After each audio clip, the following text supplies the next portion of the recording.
Welcome to Mikon's Hardware. You probably have seen lots of different videos online how people are migrating from Nvidia to AMD and then sharing their experience. Well, I'm a long-time AMD user. I had AMD RX 5700 XT, then I had 6800 XT, 6950 XT, and 7900 XTX. Finally, I have upgraded or side-graded to RX 9070 XT, but before that I also tried to use Nvidia RTX 5070, and in this video I'm going to rumble how that upgrade or side grade from 7900 XTX to 5070 Ti went horribly wrong.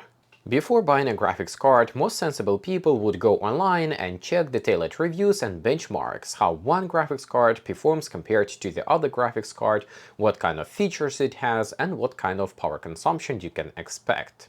There are lots of different great reviews with lots of useful information, but all of these reviews, they do not tell you how is it actually to own the graphics card and have it for daily use. For most users or gamers, it doesn't really matter. You start up your PC, you play a few hours, you power off the PC, the story ends here. But for advanced users like me, content creators, software developers, 3D modelers, and other designers, there can be lots of different nuances which may spoil or enhance your experience with one or the other graphics card. And that was exactly the case with my AMD RX 7900 XTX. It's a great graphics card with great performance, and I got it for a really good price. The box you can see over there. So what was the problem? The problem is that I have two 4K 144 monitors, and when I plug both of them to my AMD graphics card, guess what? The idle power consumption jumps to 50-60 watts. I actually have here a little printout with all the numbers. So, with RX 7900 XTX, when I have a single 4K 144 Hz monitor, the idle GPU power consumption is 15 watts. That's pretty reasonable. But if I connect the second monitor, then the idle power consumption jumps to 50-60 watts, and that's me doing absolutely nothing. The computer is just standing and waiting for me to do something. Yet the GPU is consuming 50-60 watts just to keep refresh rate of my monitors. That was extremely frustrating, and not just because of the electricity bill, but also because the chassis eventually heats up and I start to feel that heat.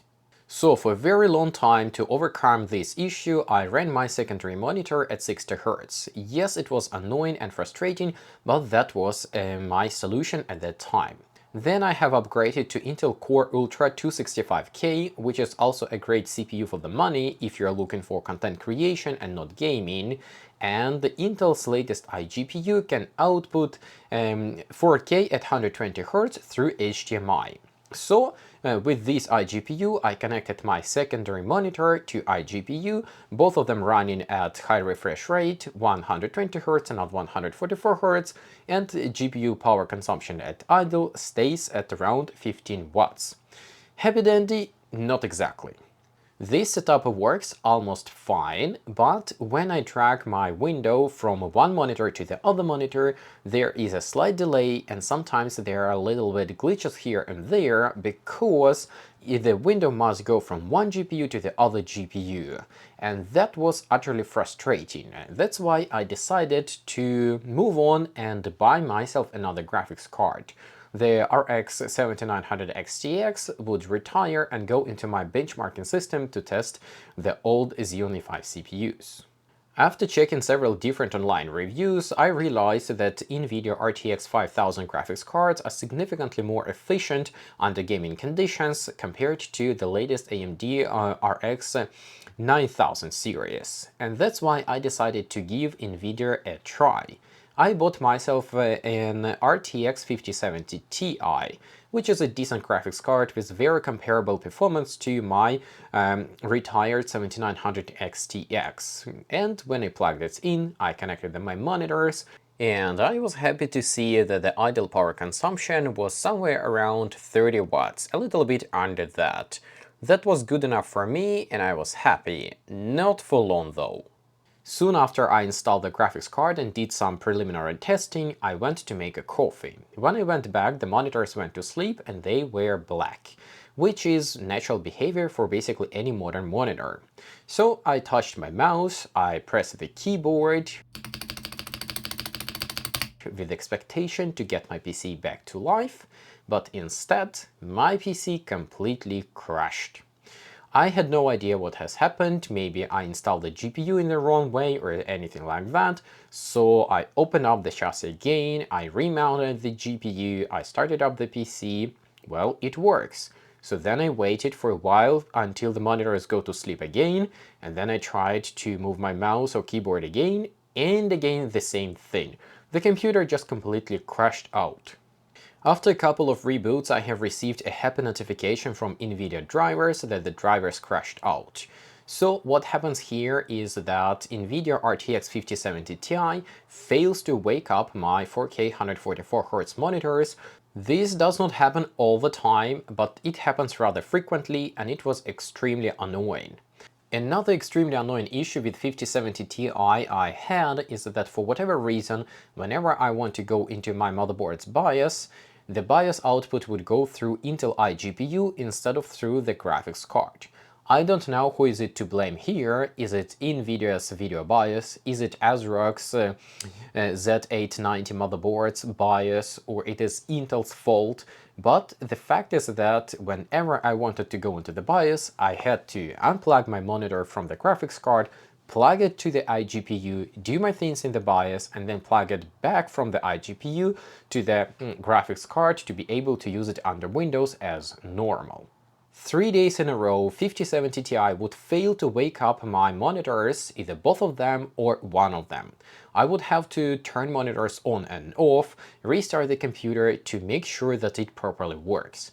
That was utterly annoying, and I decided that if I'm paying this much for a graphics card, I want a flawless experience. So 5070 Ti was packed back into the box and sent back to Nvidia. And that left me without a GPU. I badly did not want to install 7900 XTX back into my system to go back to all the original issues, but at the same time I did not have much trust into 9070 XT considering the higher power consumption reported by the reviewers. So I was on a shelf sitting and thinking. Then there was some sort of a promotion and I got my 9070 XT for just a bit over than 650 euros. Once I received the GPU, I of course installed it and I checked the power consumption immediately with the two monitors connected.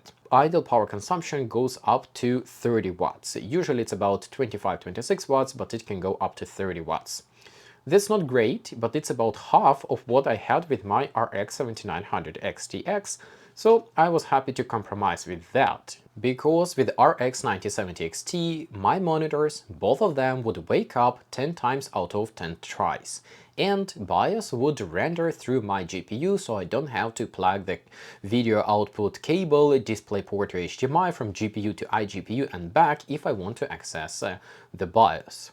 After that, I spent some time monitoring GPU-Z, and I realized that for whatever reason 9070 XT does not go down in PCI Express link speed from PCI Express 5.0 to 4, 3, 2 or even 1 at idling. That was a bit strange to me, and again, I don't know who is it to be blamed here. Is it AMD drivers, AMD video BIOS, or it is Intel's platform that is not letting AMD GPU to scale down the transfer speed? But that gave me a hint. So I went into the BIOS and manually limited primary PCI Express X16 slot speed from 5.0 to 4.0.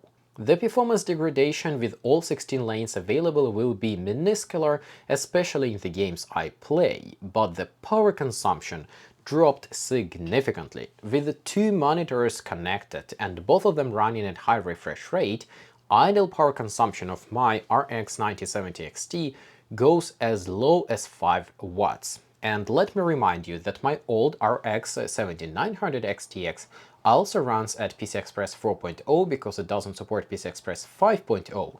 So here the comparison is pretty fair. At PCI Express 4.0, RX 9070 XT with the two monitors connected at idle consumes less than 10 watts of electricity and it goes as low as 5 watts. while RX 7900 XTX at exactly the same conditions at idling consumes as much as 60 watts. So, you guessed it, I was extremely happy with my upgrade, but I was not certain if I'm gonna keep my 9070 XT. It's a new product after all, so I had to give it a try. And for now, I am happy to report that I am using the graphics card for more than a month, and I am a very happy AMD user for another couple of years. With this, I have to say, thanks for watching through my rumble. I hope it was somehow useful and interesting. See you in the next videos. Bye bye.